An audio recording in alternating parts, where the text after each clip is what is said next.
Jubair bin Mut'im, saya tidak bosan-bosan cerita ini. Jubair bin Mut'im itu termasuk dahiyatul Arab, cerdas-cerdasnya orang Arab. Dia ditunjuk sebagai negosiator untuk membebaskan Asra Badrin, tawanan perang Badar yang kalah dan ditawan Rasulullah dan para sahabat. Kemudian harus ditebus dengan uang. Oke, disepakati terus. Singkat cerita, Jubair bin Mut'im itu datang ke Madinah. Dulu karena tidak ada hotel, tidak ada penginapan, ya memang nginepnya orang musyrik itu di masjid. Ya sehingga itu lazim saja. Kamu tidak usah jadi liberal kemudian bilang musyrik boleh di masjid, ya tidak perlu seperti itu. Kamu juga tidak perlu goblok mengatakan nggak ada ceritanya orang musyrik nginep di masjid karena ya ada tarikhnya seperti itu. Jadi tidak perlu goblok, ya tidak perlu liberal. Paham ya? Kalau kamu bilang wah nangono wong musyrik oleh nginep di masjid, kamu liberal. Padahal konteksnya dulu memang nggak ada hotel. Tapi kalau bilang nggak sama sekali juga goblok karena sejarahnya pernah ada. Milih goblok apa liberal? Apa milih jelas? Enggak milih aja, ngaco aja. 01 apa 02 apa 00. Milih mana? Goblok, liberal, enggak milih. Nah, ketika Jubair bin Mut'im itu datang, delalah Nabi itu sholat maghrib ngimami. Nabi baca surat Wattur wa kitabim mastur fi raqim mansur wal baitil ma'mur. Kemudian di pertengahan surat At-Tur itu kan ada ayat yang menurut saya itu sangat bagus. Sehingga di kamar saya, di rumah saya itu tak figur ayat itu. Bahwa kita harus dilatih berpikir. Kata Allah memulai argumentasinya. Am khuliqu min ghairi syai'in. Apakah kejadian alam raya ini seisinya tentu diciptakan tanpa sebab? Misalnya begini, alam raya ini kata orang nihilisme atau komunis atau orang-orang paham nihilisme. Itu kan dimulai dari ketiadaan. Logika ini kan goblok sekali. Berarti kalau alam ini kadung wujud, kamu kan tahu kan langit bumi sekarang kan wujud. Ya, langit bumi sekarang kan jelas wujud. Berarti logikanya adalah al-adamu yakhluqu makhlukon. Sesuatu yang enggak ada menciptakan sesuatu yang itu kan aneh. Di mana-mana al-adam ketiadaan itu tidak mungkin yakhluqu syai'an atau yu'athiru syai'an. Di mana-mana ketiadaan itu tidak mungkin mengefeki sesuatu yang ada. Wong kamu sebut tidak ada itu berarti tidak mungkin bisa berbuat apa-apa. Kalau namanya tidak ada. Sekarang alam raya ini dimulai dari ketiadaan. Terus kamu simpulkan sesuatu yang enggak ada menciptakan yang ada. Itu gendeng apa enggak? Oh ya gendeng sarap ya. Orang usah dipatahin wong gendeng sebarno nggak mati dewi. Jadi makanya Quran menanyakan mereka am khuliqu min ghairi syai'in. Apa alam yang kadung wujud ini kemudian disebabkan oleh sesuatu yang tidak ada. Lalu kalau sesuatu yang ada pasti diwujudkan oleh yang ada. Nah, karena yang ada ini pencipta harus berstatus super. Nah, super ini oleh ulama disebut wajibil wujud. Maka Allah bersifat super, wujud yang paling prima, yang kausa prima. Karena pencipta tentu kelasnya harus di atas yang diciptakan. Makanya disebut ulama dulu menyebut Allah itu apa? Wajibil wujud. Karena pencipta tentu lebih dahulu, maka harus disifati awal atau qadim, apa? Awal atau qadim. Kayak apa Allah mendidik kita? Am khuliqu min ghairi syai'in. Terus Allah bilang gini. Ya gak apa-apa, yang menciptakan gak saya, gak apa-apa kata Allah. Tapi amhumul khaliqun, kamu saja yang menciptakan, gak apa-apa. Tapi syaratnya kalian juga harus merasa pernah ikut menciptakan langit bumi. Am khalaqus samawati wal ardh.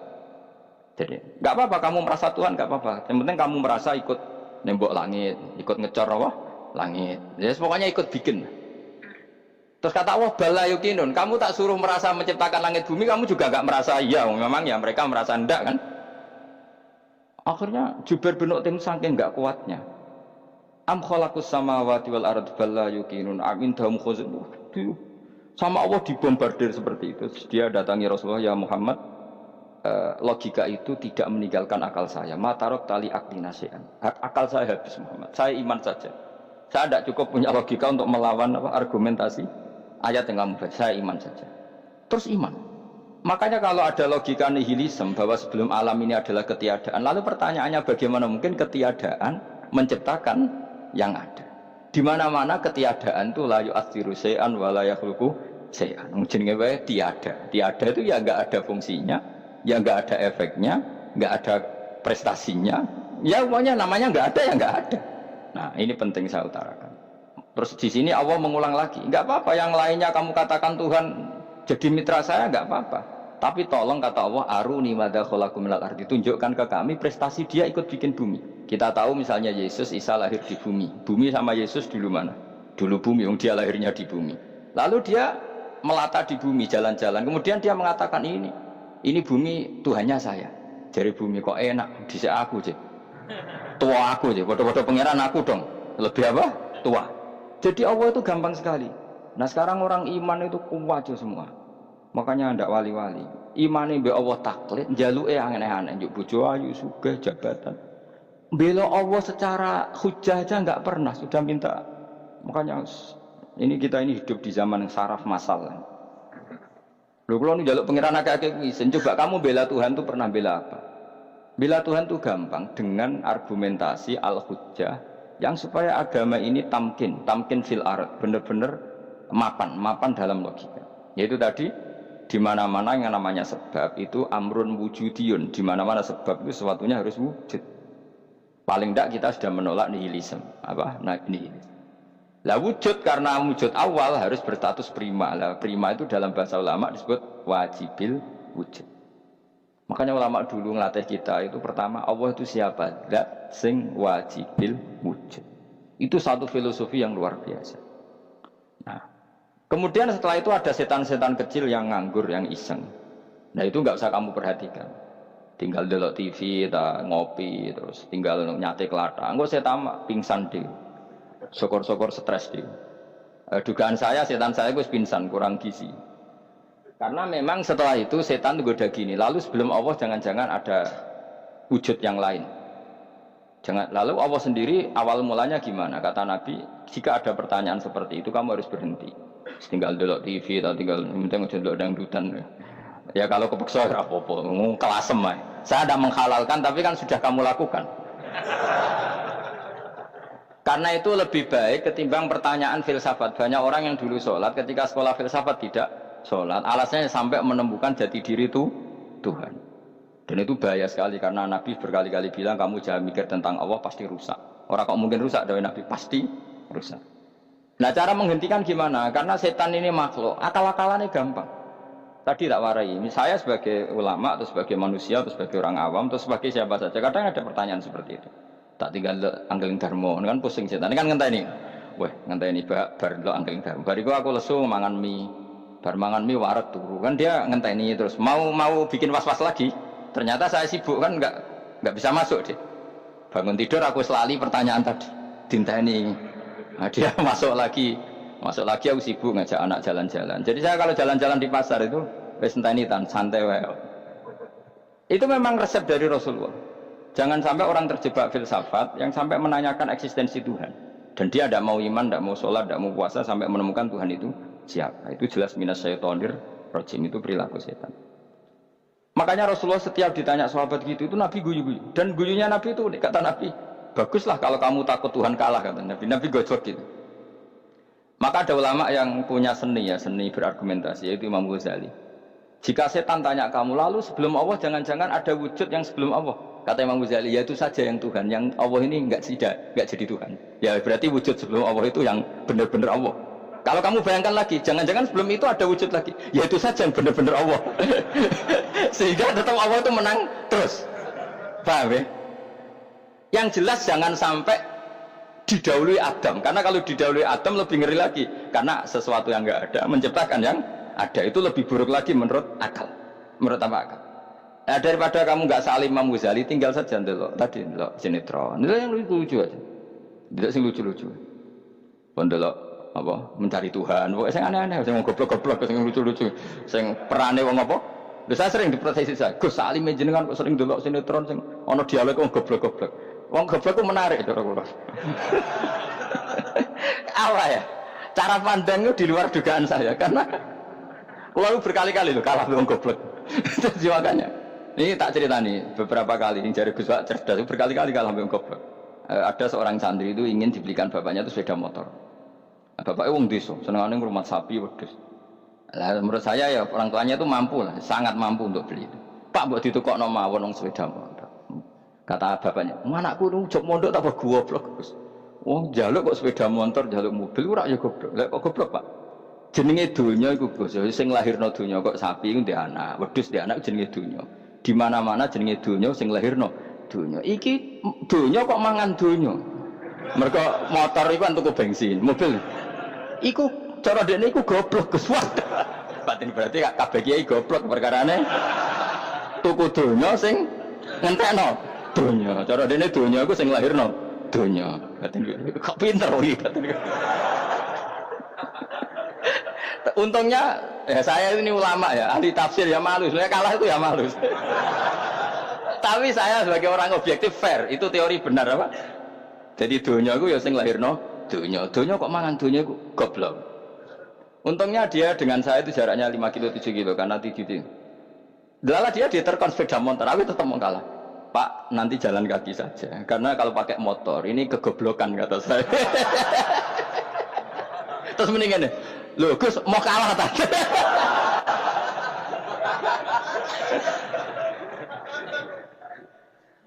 Wah kacau. Singkat cerita dia bersikeras, nggak mau beliin sepeda motor anaknya karena di mana-mana dunia gue sing lahir no. Dunia, nggak boleh dunia kok mangan. Ini satu kegoblokan yang agak ilmiah tadi. Nah, Imam Asy'ari juga mengalami hal yang sama. Imam Asy'ari itu punya, kita kalau ahli sunnah kan 2 partai. Ya, di dalam ahli sunnah itu hanya ada 2 partai juga. Kalau nggak Asy'ari ya Maturidi. Ya, dan sama-sama alim.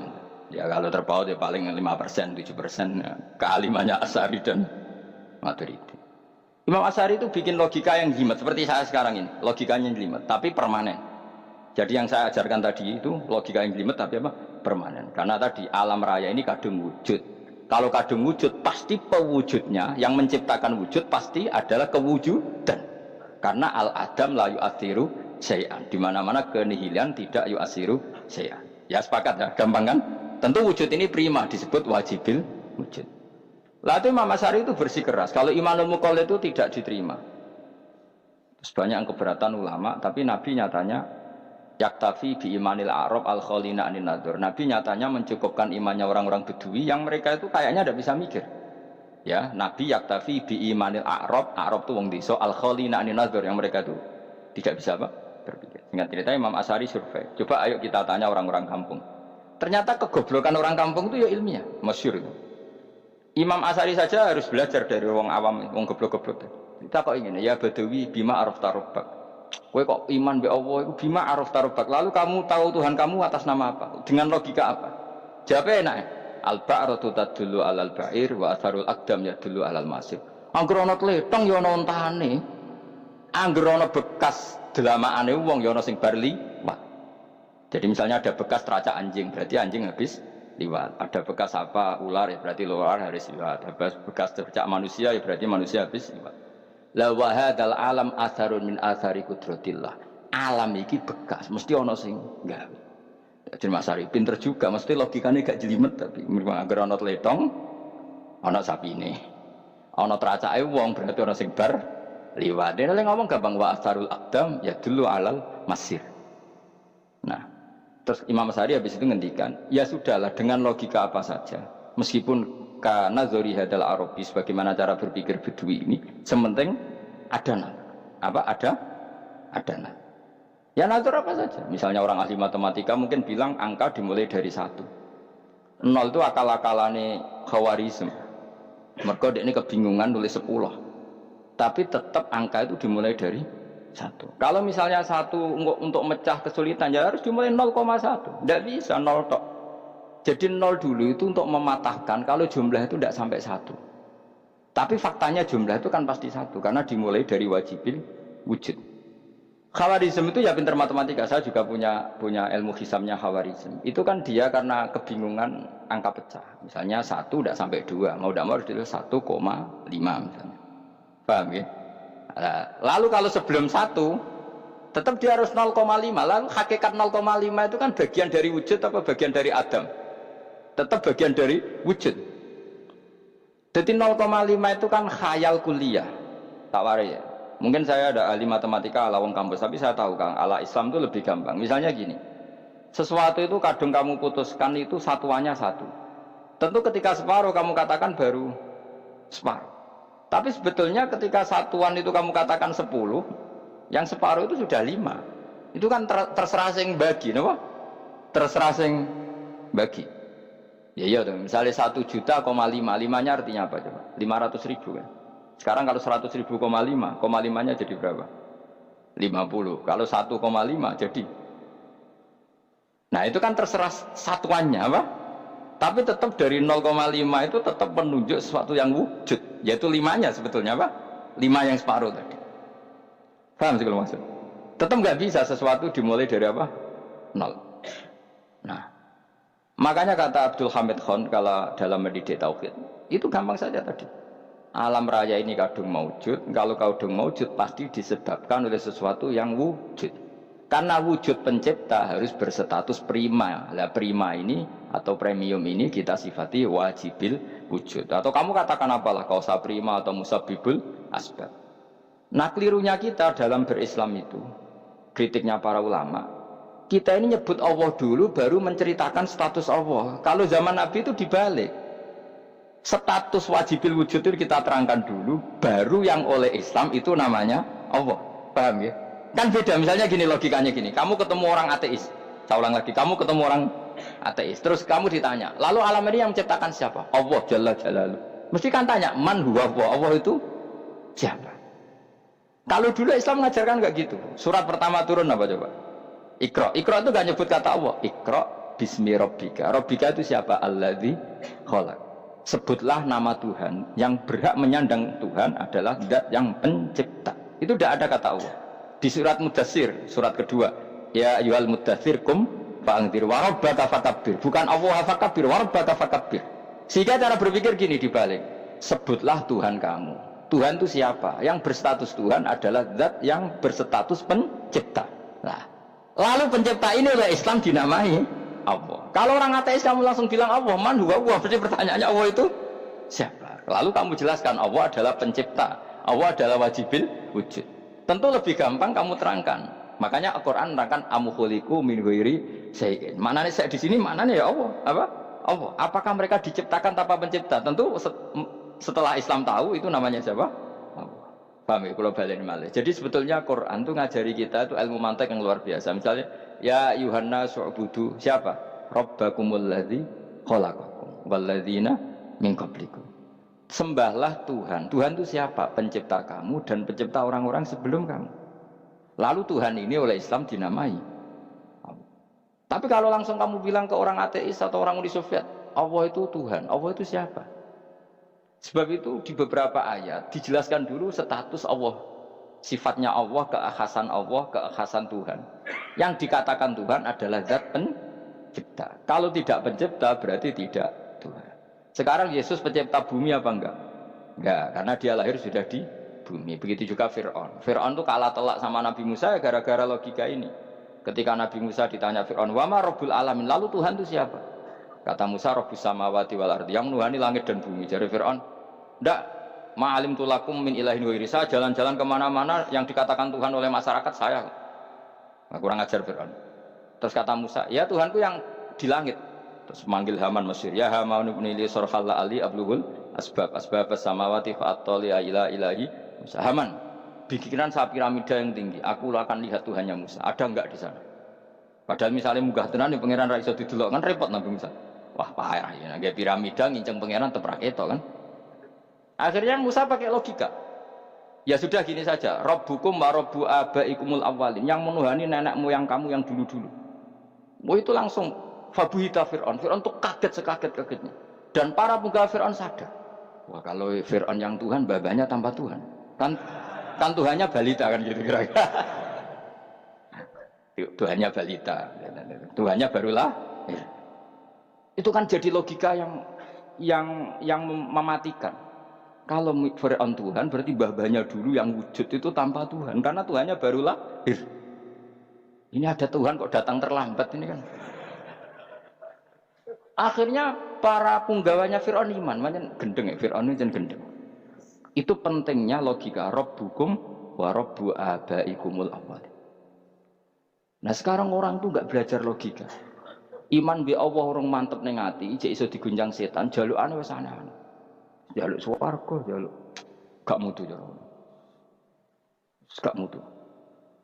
Makanya banyak wali kalau ditanya, kamu masuk surga sama sholat milih mana? Milih sholat. Kenapa milih sholat? Di surga itu demi khadun nafsi saya, poya saya. Tapi kalau saya sholat itu untuk hakku. Saya sebagai hamba, identitas kesejatian saya adalah menghamba. Soal nanti Allah bikin bonus surga silahkan. Maka sebenarnya masuk surga itu ada urutannya. Sebagai orang alim saya urutannya adalah berkampanye sesering-seringnya membuat logika supaya orang mudah ke Allah dan Rasul. Makanya di Quran tuh gak ada orang disuruh masuk surga dulu itu ya Tuhan nafsul mutmainnah irji'i ila rabbiki. Kamu kembali ke Tuhan kamu dulu. Bahwa kamu makhluk yang butuh Tuhan. Fadkhuli fi ibadi. Kamu masuklah berstatus hamba dulu. Kesetatusan Anda sebagai hamba ini matangkan dulu. Bahwa saya ini hamba. Dibuktikan dengan suka sujud, suka ngamal, suka sedekah, suka tawadhu. Saya sebagai orang alim sebenarnya nggak suka mulang. Karena takut. Nak kue pinter kok nyanyi aku, nak goblok sawangannya metodeku gagal. Kan dua-duanya ini merugikan saya sebetulnya. Saya ulang lagi ya. Nak pinter kayak nyanyi aku. Kan ya mungkin juga senajan rodok mokal mungkin. Sanggep ae rodok mungkin. Pemana nak sing ndik kan yo, biasanya hasud ndik. Mau itu sebenarnya rugi semua, tapi Allah yang memerintahkan hak wong alim kudu mulang. Perhitungan itu tak buang semua. Sing ape nyanyi iki monggo, sing tetep goblok iki monggo. Semoga Allah ngutus mulang ya napa? Mulang. Meskipun tadi potensinya itu dua-duanya buruk, sing alim nyanyi. Pemana nak mubalek terus didol ilmu ku ranto royalti tambah parah lagi. Nah aku enggak pakai logika ikhlas. Pakai logika selesai semua, ya disuruh Allah ya sudah. Saya ulang lagi, makanya saya minta ya, surat Tur itu dibaca. Makanya baca Quran itu jangan terlalu egois, jaluk swarga. Statusnya dulu itu fadkhuli fi ibadi, kehambaan Anda posisikan yang mantap. Lagi wadkhuli jannati. Sekarang enggak dibalik orang ini masuk surga dulu. Kayak surga istikabling. Terawih arang-arang gue jaluk Lailatul Qadar. Lailatul Qadar wis kliwat. Wingi wis Dzulhijjah wingi kan Pak. Sebagian ulama berpendapat Lailatul Qadar itu fi kulli sanatin. Apa fi kulli? Karena Lailatul Qadar berdasar nuzul Quran dan nuzul Quran itu bisa saja hari Arafah, bisa hari apa. Ada ulama mengatakan Ramadan, tapi bisa tanggal 1. Nah, kamu kan pemalas ikut yang partai 21, 23 karena kan wis akhir-akhir kan wis enteng. Sebenarnya Anda milih 21 berdasar ilmu apa berdasar enak terbatas waktunya kan lebih sempit apa? Lebih apa? Sempit. Ya saya ulang lagi ya. Jadi Allah kalau ngajarkan hujah itu gampang sekali ya. Tadi amkhuliku min ghairi syai'in. Enggak apa-apa saya ada Tuhan kata Allah, tapi kamu harus punya logika alam raya ini diciptakan tanpa pencipta. Mau enggak kamu punya logika seperti itu bahwa alam ini yang wujud diciptakan oleh sesuatu yang tidak wujud? Mau enggak kamu punya logika itu? Enggak mau kan? Namanya wujud tentu diciptakan super wujud dan super wujud itu wajibil wujud dan itu Tuhan kita yang oleh Islam dinamai Allah. Bang, makanya nyebut Allah itu di surat-surat awal Quran tidak ada. Coba awal surat Quran itu surat apa coba? Iqra kan? Iqra itu ada enggak kata Allah? Enggak ada. Iqra bismi rabbika. Rabbika itu siapa? Allazi khalaq. Surat Mudaththir sama ya ayyuhal mudaththir qum fa'anzir wa rabbaka fakabbir. Ya sudah seperti ini. Ya ayyuhan nasu ubudu rabbakum. Rabbakum itu siapa? Allazi khalaqakum. Nah, kita ini keliru metode. Pemene wong tukang wiridan Allah. Tapi ra roh Allah ku sing sapa? Ya dia Allah. Dia nyifati Allah mau sing ngekei swarga, sing ngekei dhuwit, sing ben ngekei widadari. Jadi Allah disifati sesuai selera yang menguntungkan dia. Bahwa Allah ini yang ngampuni saya, kemudian saya masuk surga, kemudian ngeloni widadari. Makanya kalau dia jadi wali tak demo. Tak laporkan MK pokoknya. Suluh. Karena ini wali pecundang. Bagaimana mungkin calon wali pikirannya khadzun nafsi? Kalau ulama gak gitu, mendikan Allah itu zat paling penting di dunia. Maka akan saya maklumatkan di dunia bahwa orang kembali ke Allah. Caranya gimana? Akan saya kenalkan Allah lewat logika.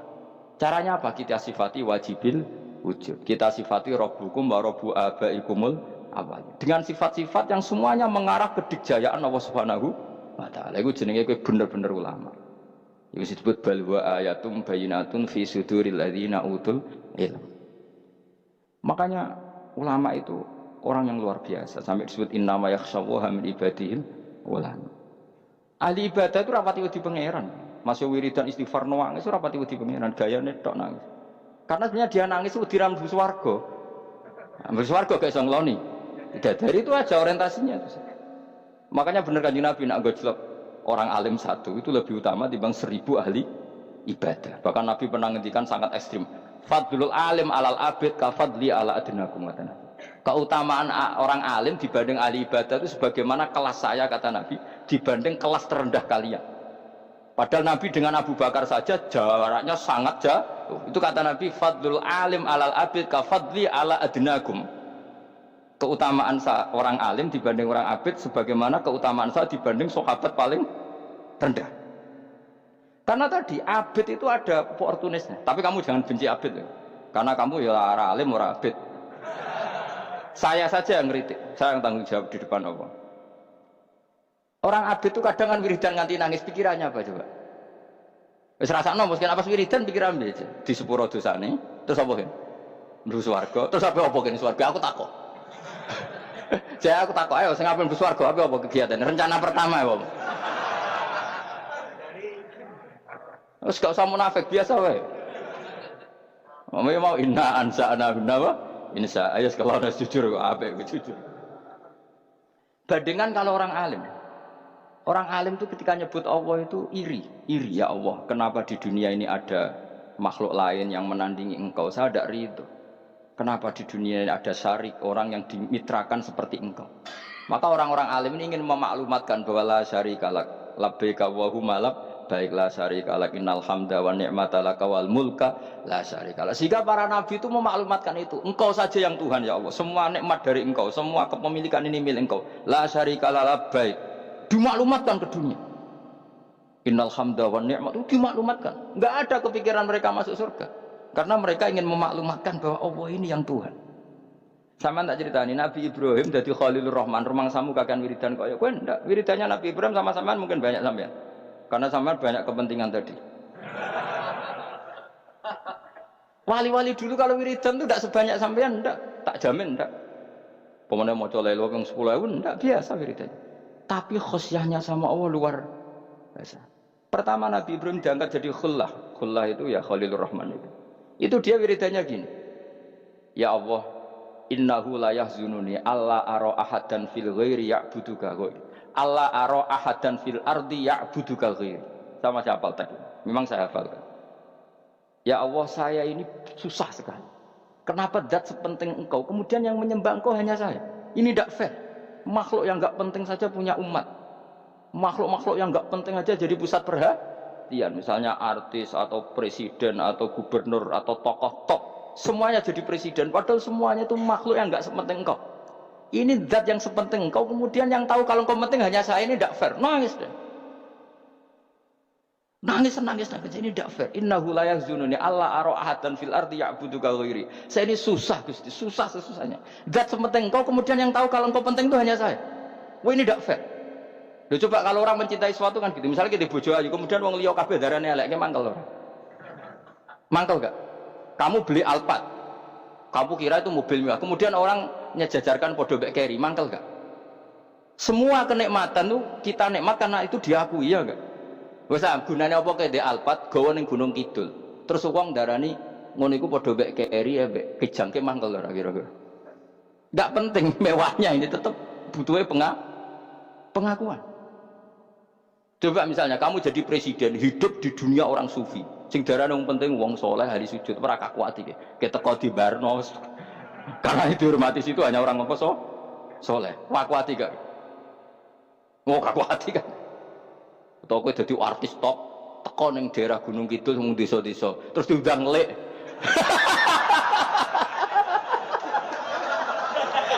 Oh mangkel gak? Le bayang dong.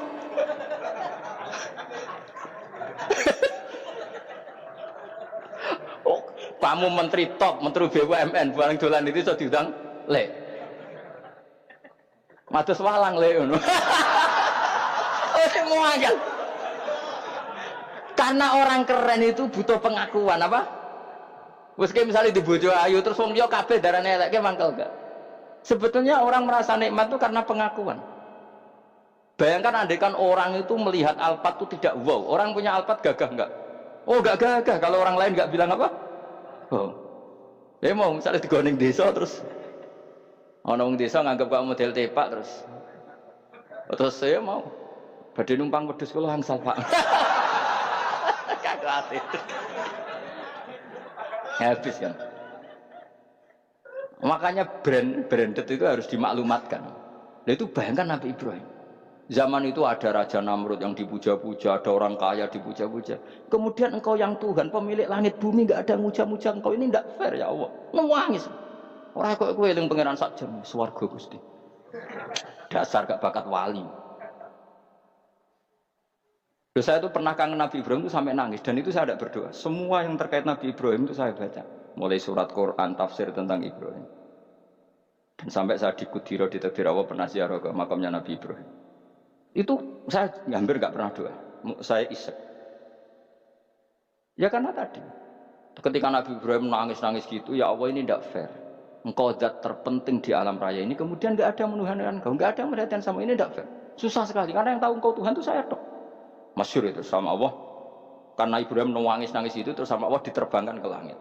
Disebut wakadzalika nuri Ibrahim malakutas sama Allah. Di langit ada jutaan malaikat sujud, jutaan malaikat ruku, jutaan malaikat baca tasbih. Nabi Ibrahim, oke Gusti kalau gini ya benar, ini baru benar kata. Makanya terus Allah dengan keangkuhannya, karena Allah punya sifat angkuh dan itu sah, walahul kibriya, kan sifat angkuh baik untuk Allah tapi tidak baik untuk makhluknya, dan Allah dengan sifatnya walahul kibriya. Kata Allah, kalau nasihati para nabinya, kamu tidak usah susah. Jika di bumi jarang orang nyembah saya.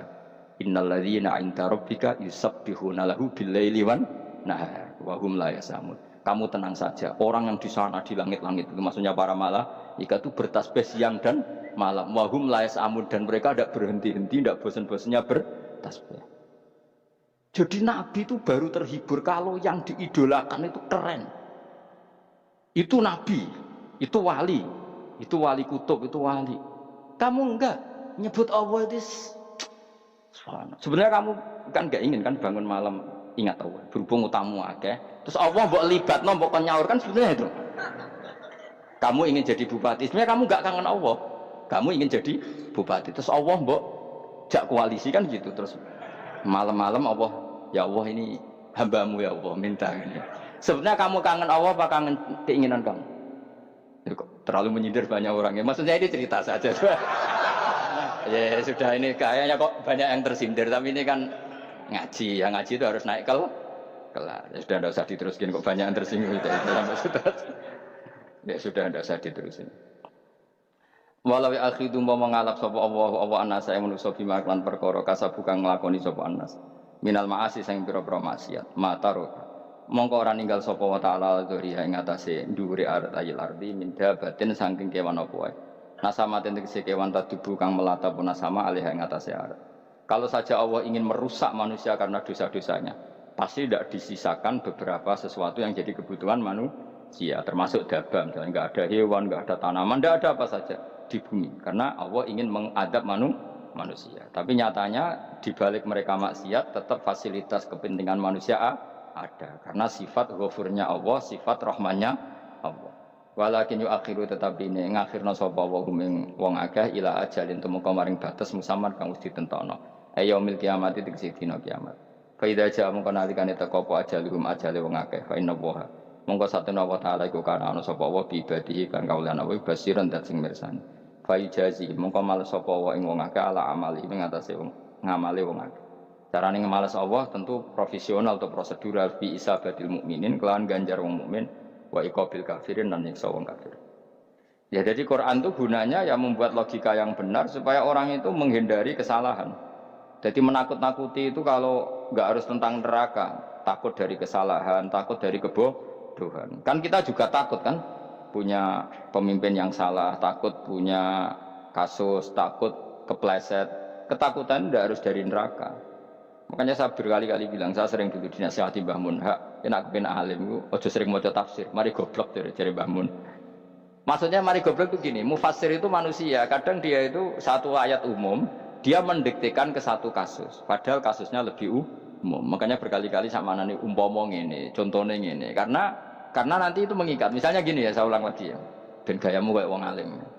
Coba andekan kapasitas Anda itu RT, minta jadi presiden, itu ngelama apa doa? Tidak, jawab saja. Lama. Jatah kamu untuk adab kok jaluk Lailatul Qadar itu lama apa anda? Mestinya jalukmu orang untuk adab itu bagus sih. Paham ya? Banyak ulama diajak istisqa gak mau. Banyak itu ulama. Ayo istisqa kita karena sudah lama gak hujan. Kata ulama tadi, jatah kita ini kena hujan batu dari langit. Enggak hujan batu sudah bagus, enggak usah minta.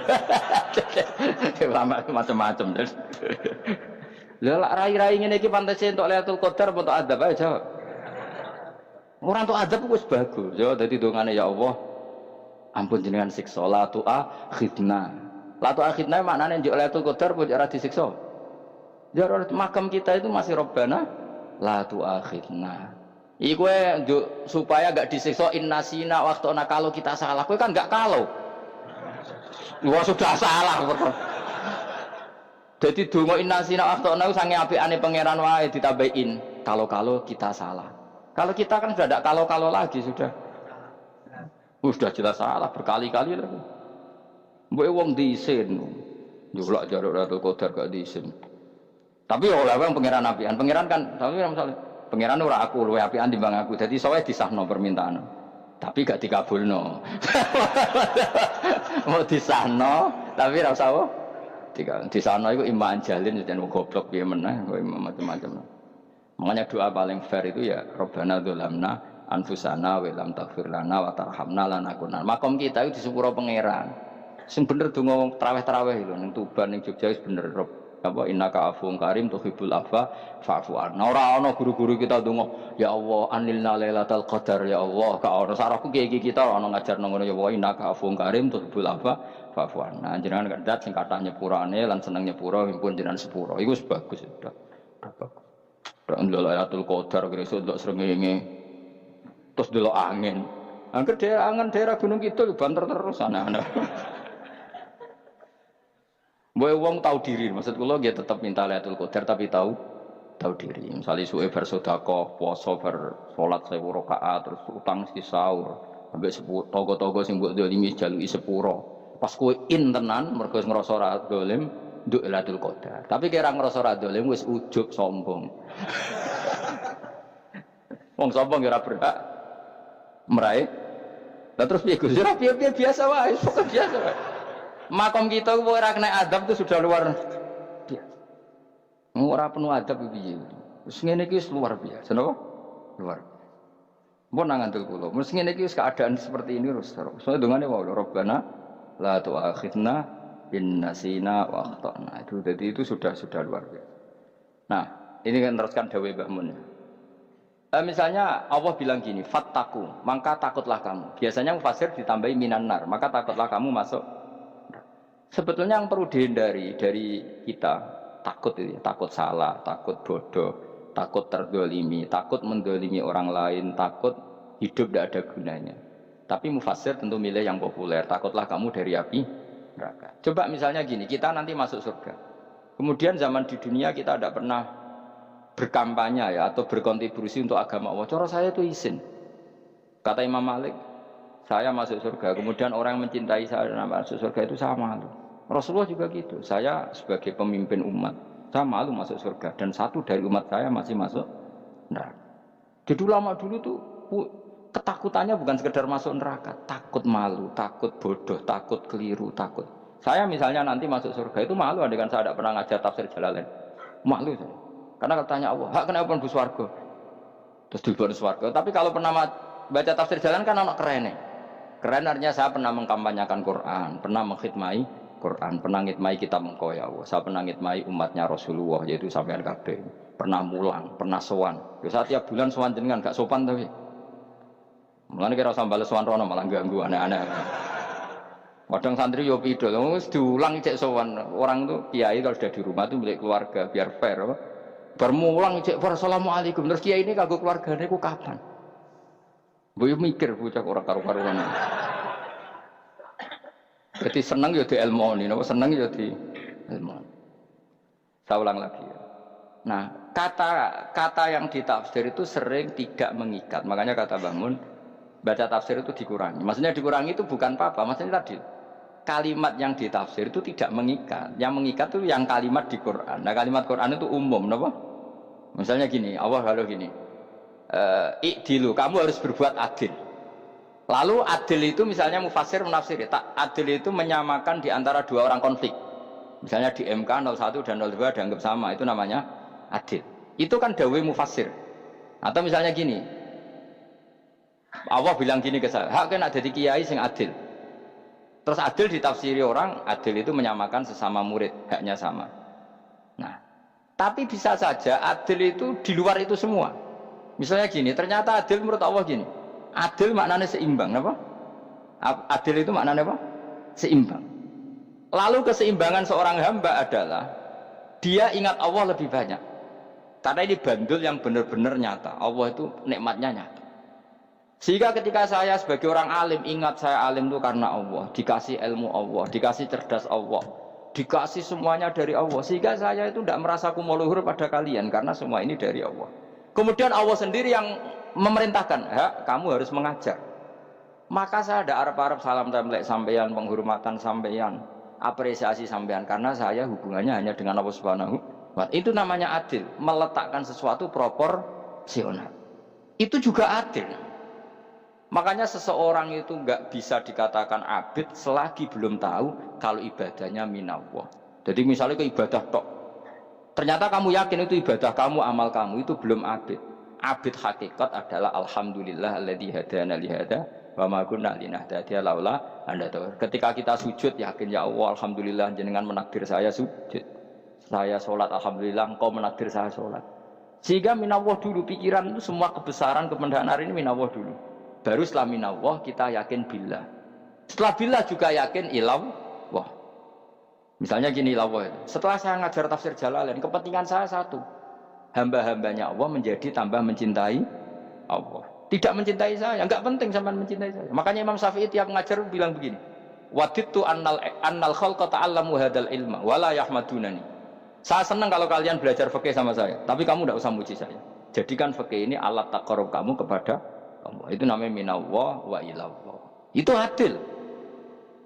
Tapi adil yang dijelaskan ulama beda-beda tadi. Ada mengatakan adil adalah proporsional antara murid, antara keluarga dan murid. Meskipun kamu senang mulang, jangan renantarkan keluarga, itu tidak adil. Itu kan versi, no? Maksudnya bangun, kamu jangan terjebak versi-versi dalam tafsir. Paham ya? Karena Allah hanya ngendikan i'dilu wa aqrabu. Paham ya? Tapi kan penjelasan adil ini orang versi. Paham ya? Ada yang nulis adil adalah meskipun mimpin masyarakat ya ingat keluarga. Karena sing tukang wayo oleh nafsir adil, adil adalah karena laki tidak cukup istri satu maka ya kan jadi repot kan. Tapi kalau kadung istrinya 3 atau 4, adil adalah harinya sama meskipun janda dan perawan. Jadi sing lanang gak adil adalah proporsional. Sing wis suwi dikumpuli dikurangi. Yang baru ya mungkin kabeh enggak kalau nuruti. Mungkin enggak. Ya, tapi itu kan versi, kenapa? Maka kata Mbah Mun itu memang saya itu merasakan, saya sebagai mufasir merasakan memang saya kan sering baca Jalalain beda dengan tafsir Munir, nanti beda dengan tafsir Qurtubi. Saya beri contoh misalnya. Dan kamu pasti salah jawab ini. Kalau kamu benar berarti ya alim tenan. Wa idza darabtum fil ardi falaysa 'alaikum junahun an taqsuru binas shalah. Orang kalau pergi itu boleh enggak ngosor sholat? Enggak, jawab saja. Boleh kan? Ngosor sholat itu apa? Misalnya sholat asar 4 jadi berapa? 2. Kalau isya jadi 2. Kalau subuh? Enggak, sudah maju lah. Maghrib? Enggak, kan yang bisa dikosor hanya berapa? Yang rubaiyah, yang apa? Berarti kamu yakin? Antak suruh minas sholat artinya 4 jadi 2, yakin? Enggak, jawab saja. Yakin. Nah itu termasuk orang pinter. Ya. Berarti ilmu lagi sak trip. Ya? Sebetulnya kata Imam Qurtubi enggak. Ayat itu kan hanya bilang gini, kalau kamu bepergian maka kamu boleh menyendak sholat. Qasru itu memotong. Dari aturan yang dulu 4 menjadi 2. Sebetulnya ada hanya itu tok. Aturan tidak boleh membawa najis menjadi boleh. Aturan harus tumak nina menjadi tidak harus tumak nina. Misalnya kamu sholat dalam keadaan perang, wajib tumak nina apa boleh sambil lari-lari? Boleh sambil lari-lari. Boleh gak ketika perang kamu sholat sambil menghadap tidak ke kiblat? Boleh. Makanya antak suruh minas sholat maknanya apa? Jika kamu pergi maka dalam konteks itu kan perang ya. Ayat itu memang konteksnya perang. In khiftum ayyaftinakumul ladzina kafar. Jika kamu dalam keadaan perang maka boleh memangkas apa yang pernah wajib dalam aturan sholat. Paham ya? 4 menjadi 2. Keharusan menghadap kiblat menjadi tidak wajib. Membawa najis sholat sah enggak? Enggak kan? Tapi kalau dalam perang kemudian pedang kamu ada najisnya boleh dibawa enggak? boleh. Jadi maknanya taksuru a'ammu min ayakuna qasra salat wa a'ammu min ayakuna wajibati salat yang sekarang ndak wajib. Semua itu namanya juga meringkas kewajiban. Berarti nak mana nih, jika kamu dalam keadaan perang maka boleh memangkas sesuatu yang dulu wajib menjadi tidak wajib, yang dulu haram menjadi boleh.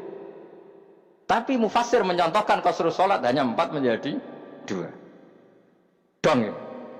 Oh ya, nangke alim ngono tenan wis dokter tafsir san. Engko tak iku sudah dhewe. Tapi ora perlu orang lain ngakui. Jadi itu contoh kecil. Jadi mufassir karena kebetulan dia tahunya hanya qasrus salat itu 4 jadi 2, dia itu. Padahal di tafsir lain diterangkan qasru itu artinya menyingkat atau mencendak atau memangkas. Dulu wajibnya sholat itu nggak boleh bawa sesuatu yang najis. Tapi kalau sholat dalam keadaan perang dan pedang kamu ada darahnya, boleh nggak dibawa? Boleh. Bahkan Allah menyuruh dibawa. Dan boleh nggak madhep kiblat. Fa in khiftum farijalan auruk banataki fa idza amintum fadhkurullaha kama 'allamakum. Ketika keadaan aman baru sholat sesuai standar. Nah berarti kan ada qasrus sholat, ada pemangkasan aturan sholat. Kayak misalnya begini, dalam keadaan normal boleh nggak kamu motong pohon pisangnya tetangga tanpa izin?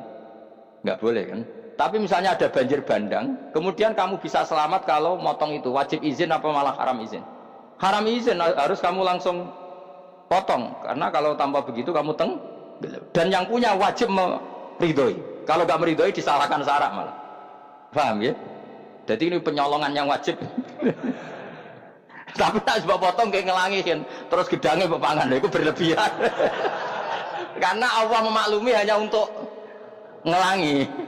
Jebule harus menisan, nah itu di luar izin syariat apa? Di luar izin syariat, itu melampaui batas itu. Syaratnya boleh itu ghairu baghiw wala adfamani turra itu darurat, syaratnya ghairu baghiw wala, dan tidak boleh melebihi batas. Lho ora ape ngetok gedangnya jupuk sik. Sing mateng dipangan terus diketok. Ora oleh. Paham jelas ya?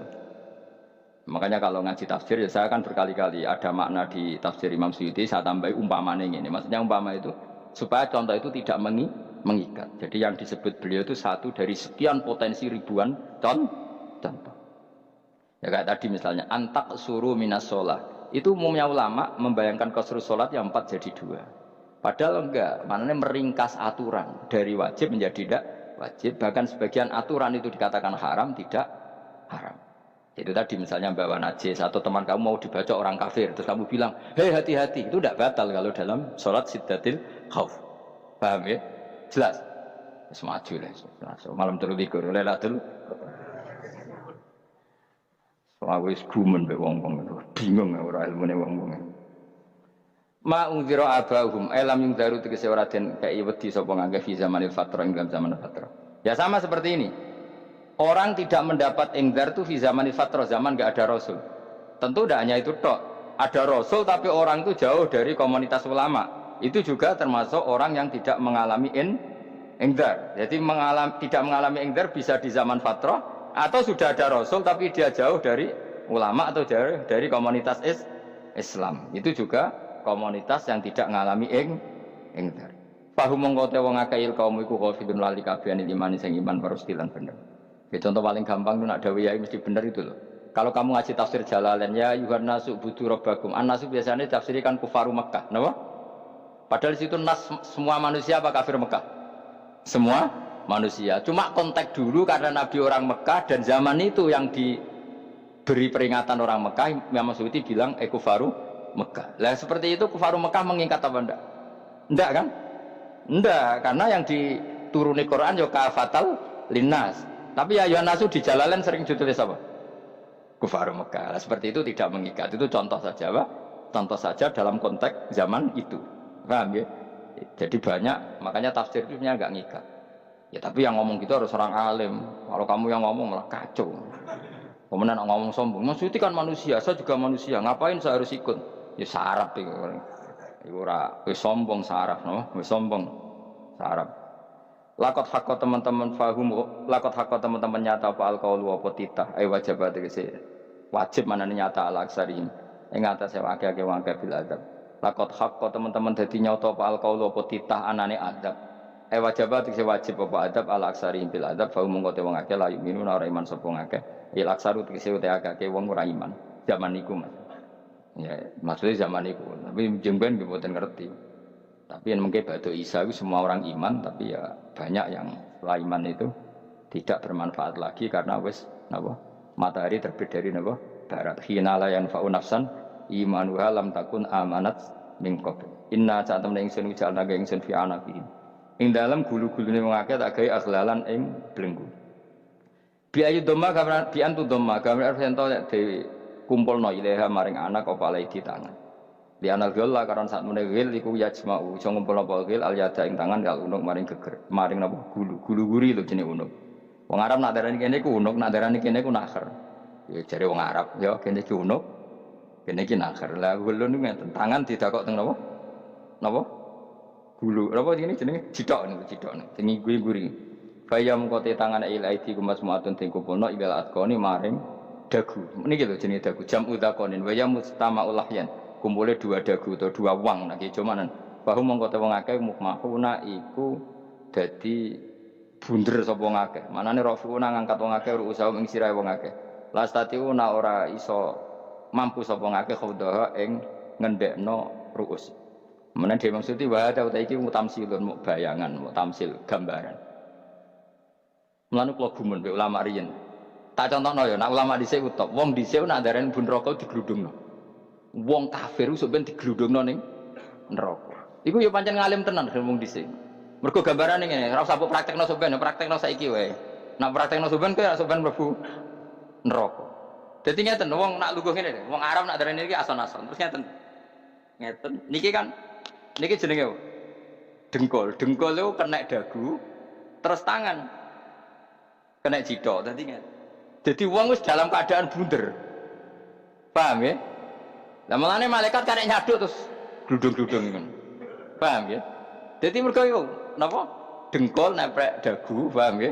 Tangan nemplek cidok, terus ditaleni. Paham ya? Terus ya karek gludung dong, malane wong kuno nak darani bun neraka iku. Oke bayangno saiki sok ben ra usah, gak usah mlebu maksudnya, paham ya? Malane ape mlayu ora iso, wis posisi ngono, paham ya? Sebenarnya rasa delok, maksudnya praktekno saiki. Orang delok lho. Lah dawuh Imam Suyuti wal muradu te kang den kersakno iku annahum sak temne wong akeh la anu nek ora tunduk sapa wong akeh lil imani maring iman. Wala faduna nek ora tunduk sapa wong akeh ora ndilukno ru'usau ing sira wong akeh lahu krana iman. Iki tapi dawuh Imam Suyuti. Tentu tidak semua ulama sependapat. Jadi cara Imam Suyuti semua yang dikatakan Quran ini muktamsil. Artinya mereka tidak tunduk, maknanya tidak menerima iman. Tapi itu cara Imam Suyuti. Ulama lain yang mengatakan tidak, memang orang kafir ketika masuk neraka dalam keadaan seperti itu dan digeludung. Ya tidak apa-apa, sama-sama benar. Ya sama-sama benar karena ya Quran itu milik bareng, milik bersama. Jadi kan banyak kalimat kayak tadi mengkosor sholat, meringkas sholat 4 jadi 2 yang meringkas, paham ya? Dari aturan ketat menjadi agak longgar juga meringkas. Jadi semuanya namanya memotong apa? Memotong dari 4 menjadi 2 yang memotong, paham ya? Dari aturan wajib menjadi tidak wajib juga memotong. Nah, itu kan sama-sama benar. Lihat nanti konteksnya. Waja'alna lan gawe sapa ingsun mimbeni aitim saking ngarepe wong akeh sadan ing tutup. Wa min khalfihim saking gurine wong akeh sadan ing tutup. Fathi sin sadan wa dhammiha lan dumai sin sudan fil maudhi'in dalam panggonan loro. Fa akhsena mongko ngekeki gelap ingsun ing wong akeh, fa mongko te wong akeh la sirun ran ningali sapa wong akeh. Tamsilun iki ya contone aidon disat diturukil iman maring ketutupe dalan iman alih ngatasé kufar. Nak cari maksudé kabeh iki mau tamsil. Dadi ngene. Dari depan kami kasih tutup, dari belakang kami kasih tutup, kemudian mereka saya kasih kegelapan, maka mereka tidak tahu. Mananya apa? Dari arah depan yang mereka enggak ngerti pentingnya iman, dari arah belakang yang mereka tidak ngerti pentingnya iman, maka mereka buta, artinya tidak iman. Itu dari Imam Suyuti. Tamsilun aidon ini hanya perumpamaan lisat diturukil iman, yaitu tertutupnya jalan-jalan iman.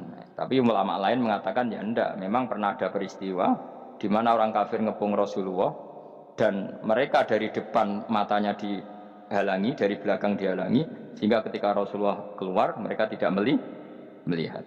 Itu yang nyata ya. Jadi makanya ngaji ya. Jadi kan keren Oh ini ada sekian tafsir. Terus gue ngomong kan kayak wong alim keren. Nah takoki kata siapa? Ono rekamane. Tapi yang ora kaji dhewe. Nah takoki kata siapa? Ada rekamannya. Lah anak aku takoki ada kata siapa Gus? Tak dudono kitabe. Lah anak gue dudono rekaman. Iku apik zaman akhir wis maju. Sokoke sing rido kan. Enak kok kan jadi orang alim gue enak. Nanti itu jadi orang alim ya rugi. Tadi nanti kan gitu. Syekh Abdul Qadir masuk surga. Entah ini gelombang kedua dan para penggemarnya. Jadi akhirnya sing alim tenan yang bus warga, sing kedua dan para penggemarnya. Aku rasa alim kan, cukup penggemar. Jadi aku sebenarnya rugi kan. Gus Pak masuk surga kedua dan para penggemar. Waduh. Terus jebule padha ae. Iku saking rahmane Allah. Kenapa? Kan masyhur itu hadis itu. Rasulullah itu ada sahabat nangis, enggak bisa tidur nangis. Berhari-hari enggak bisa tidur nangis. Hanya karena ingin punya satu pertanyaan. Lama-lama ketemu Nabi, ya Rasulullah saya sudah berhari-hari enggak bisa tidur, ingin menanyakan ini tapi tidak berani. Coba kamu tanya saja. Ya Rasulullah, saya ini kalau mati, engkau kan suatu saat dipanggil Allah, saya tidak ketemu engkau. Makanya mumpung sekarang saya tak melihat wajah engkau sekuat-kuatnya, sepuas-puasnya. Kata Nabi ya. Terus, kenapa? Ya kalau engkau di surga, saya di neraka kan enggak ketemu lagi. Atau kalaupun kau di surga kan kelasnya beda, kan tidak ketemu lagi. Jadi kemungkinan dua-duanya itu tidak ketemu. Karena tadi bisa saja, ya artinya Nabi karuan di surga, saya di neraka tidak ketemu. Atau engkau di surga, saya di surga pun beda kelas, ya nggak ketemu. Terus kata Nabi, tidak begitu aturan mainnya. Almarhum ma'aman ahabba. Orang itu sesuai yang dia orang bersama orang yang dicintai. Jadi ya saya harus ikhlas kalau kamu saingi nanti. Ya, takdir no.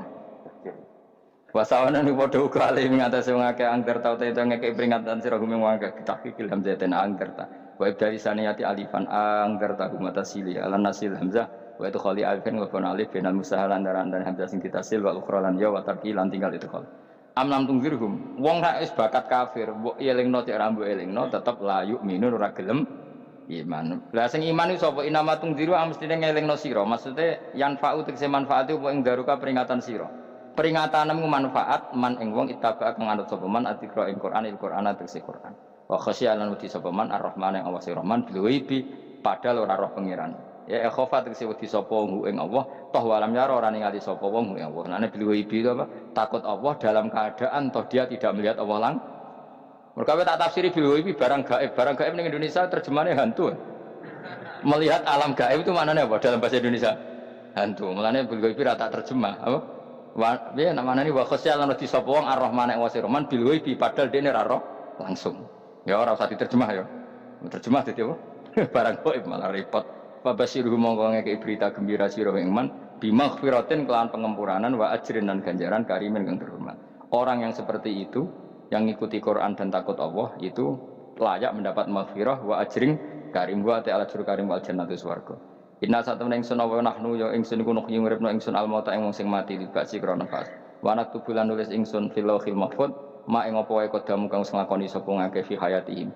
Di lauh mahfuz apa yang pernah kamu lakukan ditulis min khairin kaapian wasari dan kaelean liyujazau supaya diwales sapa ngake alih ing atase iki. Wa atharahum lan yo tak tulis bekas-bekas kelakuanem. Matek saya perkara ustunna kang digawe sunah apa bima badam sak usum ngake. Jadi perilaku kamu ditulis setelah kamu mati ya masih ditulis, yaitu bekas-bekas sunnah kamu yang pernah kamu lakukan. Jadi misalnya kok penemu judi, selama ada orang judi ya kamu dapat, paham ya? Paham ya? Loro gak? Makanya ulama ngendikan dulu tubalil amwat, tubaliman mata wa matat ma'ahu dunubuh. Bejo wong mati kemudian dosa-dosane melok mati pisan. Maknanya dia mati dalam keadaan tidak pernah melahirkan sunnah keburukan, paham ya? Tapi bejo wong sing mati kemudian dia meninggalkan sunnah kebaikan yang diikuti terus. Kok sampean ini lho bener? Gak paham jalan lah, nggowo jalan kalau tur ngaji. Sehingga sebenarnya anak gak paham lah ya gowo. Lho kok gowo jalan cung bisa bapak ra paham lah ya gowo. Itu sudah bagus. Apa? Bagus. Berarti pokoknya anut anak ya anut. Wah, pokoknya keren, pokoknya keren sampean keren. Jadi nanti sampean anak tuku jalan takoki, Pak, kok tuku jalan dhisik bapak aku ning lemari iki ono jalan. Lah tapi dhisik bapak paham yo ora paham padha. Wis stop, no? Stop. Jelas ya itu wanak tubuh maqaddamu wa atharuh. Makanya sisa-sisa amal kita, bekas-bekas amal kita semuanya adalah ditulis sampai Allah Subhanahu wa taala. Mulane kula kepengin jenengan nate syukuran, pisan-pisan nate syukuran. Pertama anak kita bisa sholat. Guling-gilingan banyak orang syukuran perkara ulang tahun. Kenapa pertama anak kita bisa sholat kita tidak pernah apa? Syukuran. Padahal sholat itu yang menjadi identitas anak kita, kehambaannya ila yaumil kiamah. Mbok ya orang itu gitu. Sehingga nanti anak kita tuh senang sekali. Itu saya itu kalau agak marah, itu anak saya yang paling kecil, baru umur 6 tahun. Itu tahu-tahu bilang, "Pak, saya sudah sholat." Karena dia tahu, saya itu paling terhibur kalau ada berita sudah sholat. Jadi itu penting supaya orang itu tahu orientasinya bapak itu sholat. Jadi jangan sampai terus anak kita kalau ulang tahun syukuran, tapi pas sholat kita dingin-dingin saja. Lama-lama anak kita berperasaan sholat itu tidak penting. Buktinya apresiasi bapak biasa saja. Itu contoh kecil. Sehingga nanti tertanam, anak kamu tertanam, nanti cucu kamu tertanam. Jadi itu namanya asar, apa? Asar. Jadi harus seperti itu. Jadi ya itu namanya asar. Makanya Nabi Ibrahim nggak berani minta uang sama Allah, minta rezeki nggak berani. Tapi kalau dia menyebut sholat dulu baru berani. Rabbana liyuqimus sholat faj'al afidatam minan nas tahwi ilaihim warzuqhum, kata Ibrahim, supaya mereka kuat sholat ya Allah. Enggak apa-apa kamu kasih makan supaya kuat sholat. Karena kalau Nabi Ibrahim hanya berdoa, ya Allah kasih mereka makan. Nah digo zina, go demenan, go judi. Nabi Ibrahim melok dosa. Makanya dimulai Rabbana liyuqimus sholat supaya mereka kuat sholat ya Allah. Enggak apa-apa mereka kasih makan. Tadi supaya ini sholat jadi pokok. Kenapa kita makan? Supaya kuat sholat. Andai kan Ibrahim hanya berdoa supaya kasih makan mereka. Kemudian kekuatan itu dipakai maksiat. Ibrahim kan ikut dosa. Itu sirinya kenapa doanya Robbana liyuqimus sholat ya. Jadi kata liyuqimus sholat didahulukan apa? Supaya mereka kuat sholat. Maka kasihlah makan, kasihlah rezeki. Jadi supaya sholat jadi pusat orientasi. Itu harus dilatih. Ya tentu kamu ngelatihnya sidik-sidik. Wong anake sapa kan gitu, tapi ini kan cerita aja. Maksudnya orangnya biasa wae, maksudnya biasa wae. Maksudnya iku mau cerita. Kowe gelo ya monggo. Terus mutung ra ngaji ya monggo, gampang. Kowe ra ngaji, aku golek murid kok kowe gampang. Kowe golek guru kaya aku kangelan. Ya maksudnya sing gelem ngalah teko ini kan. Oh, liyane larang nyewane.